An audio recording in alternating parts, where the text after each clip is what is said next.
എനിക്ക് പിന്നിൽ കാണുന്ന അമ്പലപ്പുറം എന്ന സ്ഥലത്ത് നിന്ന് കൊട്ടാരക്കരയിലേക്ക് വരുന്ന റോഡിൽ രാവിലെ 7 മണിയോടെയാണ് ഈ ടിപ്പർ ലോറി, മണ്ണ് നിറച്ച ടിപ്പർ ലോറി അമിത വേഗതയിൽ നീലേശ്വരം മുക്കോണിമുക്ക് എന്ന സ്ഥലത്തുകൂടി പാഞ്ഞു വരുന്നത്. ഏതാണ്ട് ഈ സ്ഥലത്തെത്തിയപ്പോൾ ആ ദിശയിൽ നിന്ന് വന്ന ഹരിലാൽ എന്ന അധ്യാപകന്റെ ബുള്ളറ്റ് ഈ ടിപ്പറിന് മുൻപിൽപ്പെടുന്നു. പെട്ടെന്ന് നിമിഷ നേരങ്ങൾക്കുള്ളിൽ ഈ ടിപ്പറിൽ ഇടിച്ച ശേഷം വാഹനം അവിടെ നിന്ന് ഇടിച്ച് ആ മതിൽക്കെട്ട് തകർത്തുകൊണ്ട് ആ മതിൽക്കെട്ടിന് സമീപത്ത് നിന്ന് ആളുകൾക്കിടയിലേക്ക്.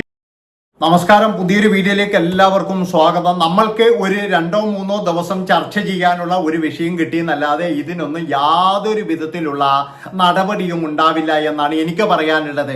അതായത് ടിപ്പർ മാത്രമല്ല, ബസ്സായാലും കാറായാലും ബൈക്കായാലും എല്ലാവരും എന്ന് പറഞ്ഞ മരണപ്പാച്ചലാണ്. അതായത് ഫാമിലി ഉണ്ടെന്നോ അല്ലെങ്കിൽ വേറെ ആൾക്കാർ റോഡിലുണ്ടെന്നോ വേറെ വണ്ടിക്കാർ റോഡിലുണ്ടെന്നോ ഇവന്മാർക്കൊന്നും ഇത് ചിന്തയേ ഇല്ല. ബസ്സുകാർ പറയുന്നത് എന്താ വെച്ചാൽ ചവിട്ടിയാ കിട്ടൂല. മുമ്പിൽ പെട്ട് കഴിഞ്ഞാലും അവൻ ഇടിച്ചിടും. അതാണ് അവന്റെ തീരുമാനം. അതായത് അവൻ ഒരു കുഴപ്പമില്ല, എന്ത് പ്രശ്നം ഉണ്ടെങ്കിൽ മുതലാളി രക്ഷിച്ചോളും. അതായത് മുതലാളി കൃത്യമായിട്ട് പറഞ്ഞിട്ടുണ്ടാവുമല്ലോ, ഞാൻ വക്കീലിനെയും കൊണ്ട് വരൂലേ കൃത്യമായിട്ട് മുതലാളി രക്ഷിക്കാനുണ്ടെങ്കിൽ. പിന്നെ ഈ ഡ്രൈവർക്ക് എന്താ, അവൻ 6 മാസം സസ്പെൻഡ് ചെയ്ത് കഴിഞ്ഞാലും മുതലാളി ചോറ് കൊടുക്കും. കാരണം എന്താണെന്ന് വെച്ചാൽ 6 മാസം സസ്പെൻഡ് ചെയ്താലും അവനെ ബെല്ലടിക്കാനോ അല്ലെങ്കിൽ ബസ് ക്ലീൻ ചെയ്യാനോ ആക്കിയിട്ടെങ്കിലും മുതലാളി അവന് ചോറ് കൊടുക്കും. അവനോട് പറഞ്ഞിരിക്കുന്നത് എന്താണെന്ന് വെച്ചാൽ നമ്മളെ കലക്ഷൻ കുറയാൻ പാടില്ല, നാട്ടിലുള്ള ഏതവന്റെ പെരടി കയറി കഴിഞ്ഞാലും വേണ്ടിയില്ല, ഒരു കുഴപ്പവും ഇല്ല. ഇന്ന് നിങ്ങൾ കണ്ടോ, ഒരു സ്ത്രീയെ ഇടിച്ചത് ആ ഡ്രൈവർ പോലും അറിഞ്ഞിട്ടില്ല. പിന്നെ ഇവന്മാർ എന്ന് പറഞ്ഞു കഴിഞ്ഞാൽ മരണപ്പാച്ചൽ എന്ന് പറഞ്ഞു കഴിഞ്ഞാൽ എൻ്റെ അഭിപ്രായത്തിന് ഇവന്മാരെ നിരോധിക്കുക തന്നെ വേണം. അതുപോലെ തന്നെ ടിപ്പർ എമാമാർക്ക് അവർക്ക് ട്രിപ്പിനാണ് പൈസ, അതിനു വേണ്ടിയിട്ട് അവന്മാർ വലിയ വണ്ടിയും കൊണ്ട് ഇന്നിപ്പോൾ 7 മണിക്കാണ് ഈ വണ്ടി വന്നതെന്ന് പറയുന്നത്. 7 മണി മുതൽ സ്കൂൾ കുട്ടികളും അവരൊക്കെ ഉള്ള സ്ഥലല്ലേ, ഏതെങ്കിലും ഒരുത്തൻ അങ്ങനെ വരുമോ? അതായത് ഇവനൊക്കെ ആരാ പെർമിഷൻ കൊടുക്കുന്നതെന്നാണ് എനിക്ക് ചോദിക്കാനുള്ളത്. അതായത് മുക്കിന് ആൾക്കാർ നിന്ന് പിടിക്കുന്നുണ്ടല്ലോ, ഇവനെയൊന്നും പിടിക്കാൻ ആൾക്കാരില്ലേ, ഇവനെയൊന്നും പിടിക്കാൻ കഴിയില്ല. കാരണം എന്താ അറിയാ, ഇവനൊക്കെ വലിയ തലതൊട്ടപ്പനായിരിക്കും. ഇതിന്റെയൊക്കെ മുതലാളിമാർ എന്ന് പറഞ്ഞാൽ നല്ല രാഷ്ട്രീയ പിടിപാടും അവരോടൊക്കെ പറയും. കണ്ണടച്ചോ, മനസ്സിലാക്കണം നിങ്ങൾ. അതന്നെയാണ് കാരണം. ഇവിടെയുള്ള മുതലാളിമാർക്ക് എല്ലാം എന്ന് പറഞ്ഞു കഴിഞ്ഞാൽ അവർക്കുള്ള ഒരു ഹുങ്കവും കാര്യങ്ങളും ഉണ്ട്, എങ്ങനെയെങ്കിലും പൈസ ഉണ്ടാക്കും, അല്ലാതെ വേറെ ഒന്നുമല്ല അവരുടെ ഉദ്ദേശം. അത് തന്നെയാണ് എല്ലാ വണ്ടിക്കാരും. നിങ്ങൾക്കറിയാം, അതായത് 2 ദിവസം മുമ്പ് ഞാൻ ഒരു സൈഡിലൂടെ ഇങ്ങനെ നടന്നു പോകുമ്പോൾ ഒരു കാറ് വന്നിനി. ആ കാറ് പോയ പോക്ക് സത്യം പറഞ്ഞ അതിന്റെ മുമ്പിലുള്ള 2-3 ആൾക്കാർ അവർക്ക് പനി പിടിച്ചിട്ടുണ്ടാവുന്ന എനിക്ക് തോന്നുന്നത്. അത്രത്തോളം സ്പീഡിൽ അവൻ പോയിട്ട് അവരുടെ ഇടിച്ചില്ല എന്നുള്ള രീതിയിൽ തിരിക്കലാണ് നടന്നത്. അവൻ്റെയൊക്കെ വായുളിക പണിക്കാൻ വേണ്ടി പോന്നെയാണ്. അതാണ് എനിക്ക് ചോദിക്കാനുള്ളത്.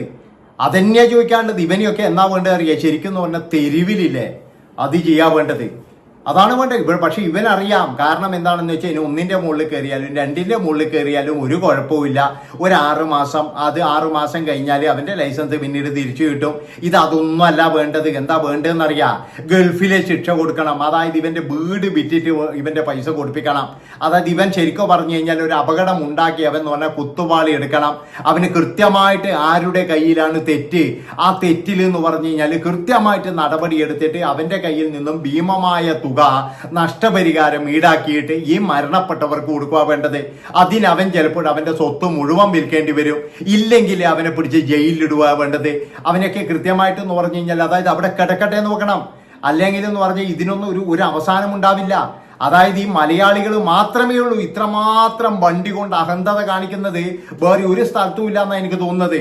അതായത് ബാംഗ്ലൂരിൽ വരെ എന്ന് പറഞ്ഞാൽ ഇത്രത്തോളം തെണ്ടി തരൂല. അവിടെയൊക്കെ ഉണ്ടെങ്കിലും അതായത് അവിടെയൊക്കെ ചില കള്ളു കുടിച്ചിട്ട് ചില ടീമുകളിൽ ഉണ്ടാകും, പക്ഷെ ഇത്രത്തോളം ഉണ്ട് എന്ന് എനിക്ക് തോന്നുന്നില്ല. അതുപോലെ തന്നെ മറ്റു സംസ്ഥാനങ്ങളിലും ഇല്ല എന്ന് എനിക്ക് തോന്നുന്നത്.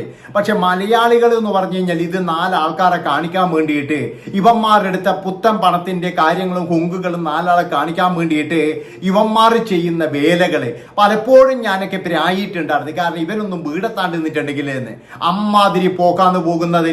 പിന്നെ വേറെ ഒരു കാര്യം നിങ്ങൾ എല്ലാവരും പറയുന്നില്ലേ, സ്കൂൾ വണ്ടി എടുത്തിട്ട് ഓരോരുത്തന്മാരെ പോക്ക് കണ്ടിട്ടുണ്ടെങ്കിൽ, അതായത് സ്കൂൾ വണ്ടിയിൽ വരെ എന്ന് പറഞ്ഞു കഴിഞ്ഞാൽ അമിതമായ സ്പീഡാണ് പോകുന്നത്. അതായത് അവന്മാർക്കൊന്നും ഒരു ഇതുമില്ല, തിരക്കാണ്, ഭയങ്കര തിരക്കാണ്, ഓണടിച്ച് ആൾക്കാരെ പേടിപ്പിച്ച്, അതായത് ഭയങ്കരമായിട്ട് സ്കൂൾ കുട്ടികളെയും കൊണ്ട് പോകുന്നതാണ്. അങ്ങനെയുള്ള ഒരുപാടെണ്ണം നമ്മുടെ നാട്ടിലുണ്ട്. അതുകൊണ്ട് ഇതിനൊന്നും ഒരു അറുതി വരുത്താണെന്ന് പറഞ്ഞു കഴിഞ്ഞാൽ അതൊന്നും നടക്കുന്ന കാര്യമാണെന്ന് എനിക്ക് തോന്നുന്നില്ല.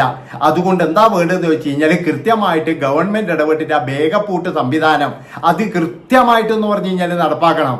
അതാ വേണ്ടത്. ആ വേഗപ്പൂട്ട് എല്ലാ വണ്ടിക്കും, പ്രൈവറ്റ് വണ്ടിക്ക്, കാറിനും, ബസ്സിനും, ജീപ്പിനും, ലോറിക്കും, സകല എന്തിനും ആ ഒരു വേഗപ്പൂട്ട് മെല്ലെ പോയാൽ മതി.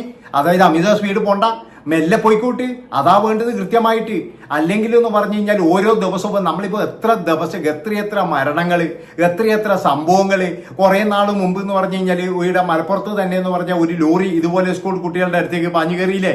എത്ര ആൾക്കാർ അന്ന് ഒരു 3-4 ദിവസം നമ്മൾ ചർച്ച നടത്തി. ഇനിയിപ്പോൾ ഈ ഒരു ചർച്ചയും നമ്മളിങ്ങനെ നടത്തും. പണ്ടൊരിക്കലും എന്ന് പറഞ്ഞാൽ പെരുമണ്ട് എന്ന് പറഞ്ഞാൽ 9 കുട്ടികളാ, ഇതേപോലെ 10 കുട്ടികളാ. അന്നും നമ്മൾ കുറച്ചു കാലം ചർച്ച നടത്തി. നമ്മളെ ചർച്ചകൾ ഇങ്ങനെ പോകുന്നതെന്നല്ലാതെ ഒരിക്കലും ഇതിനൊന്നും ഒരു സൊല്യൂഷൻ ഇല്ല. എൻ്റെ അഭിപ്രായമാണ് ഞാൻ പറയുന്നത്. കൃത്യമായിട്ട് വേഗപ്പൂട്ട്, എന്നിട്ട് അത് തെറ്റിക്കുന്നവന്റെ വണ്ടി പിടിച്ചെടുക്കുക, എന്നിട്ട് കട്ടപ്പുറത്ത് അവിടെ നിന്നോട്ടെ. അതാണ് നല്ലത്. അതായത് അവന്റെയൊക്കെ വണ്ടി പിന്നീട് ഓടണ്ട എന്ന് തീരുമാനിച്ചാൽ മതി. അത്രേ കൊണ്ടും. അല്ലാതെ ഇതിനൊന്നും പറഞ്ഞു കഴിഞ്ഞാൽ ഒരു തരത്തിലെന്ന് പറഞ്ഞു കഴിഞ്ഞാൽ ഇതിനൊന്നും നമ്മൾ വിചാരിക്കുന്നതല്ല. ഇവരൊക്കെ എന്ന് പറഞ്ഞാൽ വലിയ വലിയ ടീമുകളാണ്. അതാണ് പറയുന്നത്. ഇവർക്കൊക്കെ എന്ന് പറഞ്ഞാൽ പിടിപാടുണ്ട്. പ്രൈവറ്റ് ബസ്സുകാർ എന്ന് പറഞ്ഞു കഴിഞ്ഞാൽ അഹങ്കാരത്തിന്റെ കയ്യും കാലും വെച്ചവരാണ്. പ്രൈവറ്റ് ബസ്സുകാരായാലും അതുപോലെ തന്നെ വലിയ ടിപ്പറുകളായാലും അവരെയൊക്കെ ഹുങ്കെന്താന്ന് ചോദിച്ചു കഴിഞ്ഞാൽ ഈ ടിപ്പറിന്റെ മുതലാളി എന്ന് പറഞ്ഞാൽ അത്യാവശ്യം സാമ്പത്തിക ശേഷിയുള്ളവനായിരിക്കും. അതുകൊണ്ട് തന്നെ എന്ന് പറഞ്ഞാൽ അവന് നല്ല പിടിപാടുണ്ടാകും. ഈ പാവങ്ങളായ ജനങ്ങൾ ഇപ്പോഴെന്താ ഈ ടിപ്പർ ഡ്രൈവർ എന്താ ചെയ്യുക? ഒരു 6-7 മാസം അവൻ അത്രേ വർഷമുള്ളൂ. അവൻ അതുവരെ എന്ന് പറഞ്ഞു കഴിഞ്ഞാൽ കോറയിൽ കണക്ക് എഴുതാൻ കൊടുക്കും, ഇല്ലെങ്കിൽ വേറെ എന്തെങ്കിലും പണി കൊടുക്കും. അവന്റെ കുടുംബം പട്ടിണിയൊന്നും ആവില്ല. അത് കൃത്യമായിട്ട് അവനും അറിയാം. അവന്റെ കുടുംബം പട്ടിണിയാകും എന്നുള്ള ഒരു ഭയം വന്നു കഴിഞ്ഞാൽ അവൻ പിന്നീട് ശ്രദ്ധിച്ചേ വണ്ടി ഓടിക്കത്തുള്ളൂ. അതാണ് നിങ്ങൾ മനസ്സിലാക്കേണ്ടത്. പിന്നെ വേറൊരു കാര്യം, ഇതിലോട്ട് ഓടുന്ന വണ്ടീന്റെ അവസ്ഥകൾ കണ്ടു കഴിഞ്ഞാൽ നിങ്ങൾ ചില നാഷണൽ പെർമിറ്റ് ലോറിന്റെ ടയർ കണ്ടു കഴിഞ്ഞാൽ ഭഗവാൻ ഇതൊക്കെ എങ്ങനെയാ ഓടുന്നതെന്ന് വിചാരിച്ചു പോവാടുന്നേ. അമ്മാതിരി ദയനീയമായിട്ടാണ്. അതുകൊണ്ട് ഞാൻ പറയുകയാണ്, ഇവിടെയുള്ള സകല എണ്ണം എന്ന് പറഞ്ഞു കഴിഞ്ഞാൽ സ്പീഡ് തന്നെയാണ്. അത് 2 വീലറായാലും ശരി, ഓട്ടോറിക്ഷ ആയാലും ശരി, ഇനിയിപ്പോഴെന്ന് പറഞ്ഞു കഴിഞ്ഞാൽ എന്താ കാറായാലും ശരി, ബൈക്കായാലും ബസ്സായാലും സകലോനും പെട്ടെന്ന് തന്നെ വീടെത്തണം എന്നുള്ളതാണ്. അതിൽ പൊലിഞ്ഞു പോകുന്നത് എന്ന് പറഞ്ഞാൽ ഇതുപോലെ പാവപ്പെട്ട ആൾക്കാർ അവരൊന്ന് ചിലപ്പോൾ റോഡ് മുറിച്ച് കിടക്കാൻ നോക്കുമ്പോഴോ അല്ലെങ്കിൽ വേറൊരു തരത്തിൽ അവർ രാത്രി ഇപ്പോൾ ജോലിയും കഴിഞ്ഞിട്ട് പോകുമ്പോഴോ ഇങ്ങനെയുള്ള അവസ്ഥയിലാണ് അവർ. ഇന്നിപ്പോഴെന്ന് പറഞ്ഞു കഴിഞ്ഞാൽ ഇപ്പോൾ തന്നെ വരുമ്പോഴൊരു ബസ്സുകാരൻ അവൻ എന്തൊക്കെ കളിയാ കളിക്കുന്നത്. എനിക്കൊന്നും മനസ്സിലാകുന്നില്ല ഇവരൊക്കെ എന്ത് ഡ്രൈവിങ്ങാ ചെയ്യുന്നതെന്ന്. അതായത് പൈസ മാത്രമാണ് ഇവരുടെയൊക്കെ ലക്ഷ്യം, വേറെ ഒരു ലക്ഷ്യവും ഇല്ല. എങ്ങനെയെങ്കിലും പൈസ മുമ്പിലുള്ള ബസ്സുകാരനെ പിടിച്ചിട്ട് മുമ്പ് കയറണം, അത് തന്നെയാണ്. എന്നിട്ട് പരക്കം പായുകയാണ്. അതുകൊണ്ടാണ് ഞാൻ പറയുന്നത് ഈ സിസ്റ്റങ്ങളൊക്കെ മാറ്റിയിട്ട് ഈ ബസ്സുകളെല്ലാം ഗവൺമെന്റ് ഏറ്റെടുത്തിട്ട് മെല്ലെ ഓടിയാൽ മതി, സ്പീഡിലൊന്നും ഓടണ്ട. അതാണ് പറയുന്നത്. അങ്ങനെ അത്ര വലിയ സ്പീഡിലൊന്നും പോകേണ്ട ആവശ്യമില്ല. ഇവിടെ മെല്ലെ പോയാൽ മതി. എന്തിനാ ഇങ്ങനെ സ്പീഡിൽ പോകുന്നത്? അതുകൊണ്ടാണ് ഞാൻ പറയുന്നത് എല്ലാ ബസ്സും ഗവൺമെന്റ് ഏറ്റെടുത്തിട്ട് ഇവന്മാർക്ക് എന്ത് ചെയ്യണമെന്ന് വെച്ചാൽ ചെറിയ പൈസ കൊടുക്കുക, അത്രേ രക്ഷയുള്ളൂ. അല്ലാതെ നമ്മൾ വിചാരിക്കുന്ന പോലെ യുവമാർക്ക് സമരം നടത്തുന്ന സമയം പൈസയും കൊടുത്ത് ഭയങ്കര അഹങ്കാരമാണ്. എമ്മാതിരി അഹങ്കാരം എന്നറിയാം. അഹങ്കാരങ്ങൾ കാണിക്കില്ലെന്ന് പറഞ്ഞു കഴിഞ്ഞാൽ ഈ കണ്ണൂർ, ഈ കോഴിക്കോട് റൂട്ടിലെല്ലാം ഇല്ലെങ്കിൽ ഈ പിന്നെ കാസർഗോഡ് റൂട്ട്, കോഴിക്കോട് റൂട്ടിലൊക്കെ പോകണം. അതായത് മുന്നിലിരുന്ന് കണ്ടു കഴിഞ്ഞാൽ അറിയാം ഇവരുടെ അഹങ്കാരവും. അതുപോലെ തന്നെ എന്ന് പറഞ്ഞാൽ ഇവരൊക്കെ ചെറിയ വണ്ടിക്കാരുള്ള പുച്ഛവും. അതായത് ഈ സ്കൂട്ടറുകാർ, ഈ ചെറുങ്ങനെ മെല്ലെ പോകുന്ന സ്കൂട്ടറുകാരില്ലേ, അവന്മാരൊക്കെ എന്ന് പറഞ്ഞു കഴിഞ്ഞാൽ ഭാഗ്യം കൊണ്ട് അവരൊക്കെ വീട്ടിലെത്തുന്നതെന്നേ ഞാൻ പറയുള്ളൂ. ഭാഗ്യം കൊണ്ടാണ് വീട്ടിലെത്തുന്നത്. അമ്മാതിരി പുകൃത്തരമാണ്. പിന്നെന്ന് പറഞ്ഞാൽ പലതും എന്ന് പറഞ്ഞാൽ പല ലഹരികളും ഉണ്ടാകും. അതും നമുക്ക് ആർക്കും അറിയില്ല. എല്ലാ വണ്ടികളൊന്നും ചെക്ക് ചെയ്യുന്നില്ലല്ലോ. എവിടെ എപ്പോഴും എന്ന് പറഞ്ഞാൽ പകലോടുന്ന ഓട്ടോറിക്ഷ ആയാലും വണ്ടി ആയാലും യുവമാരൊക്കെ ചിലപ്പോഴും എന്ന് പറഞ്ഞാൽ കോട്ടറടിച്ചിട്ടുണ്ടോ നമുക്കാർക്കും അറിയില്ല. അങ്ങനെയൊക്കെ ഉണ്ടാകാൻ ചാൻസ് ഉണ്ട്. അതുകൊണ്ട് ഞാൻ പറയുകയാണ്, കൃത്യമായിട്ട് ഇതിനെതിരെ ഒരു കൃത്യമായിട്ടുള്ള ഒരു ഇത് വന്നിട്ടില്ലെങ്കിൽ ഭയങ്കര പ്രശ്നം തന്നെയാണ്. നന്ദി, നമസ്കാരം.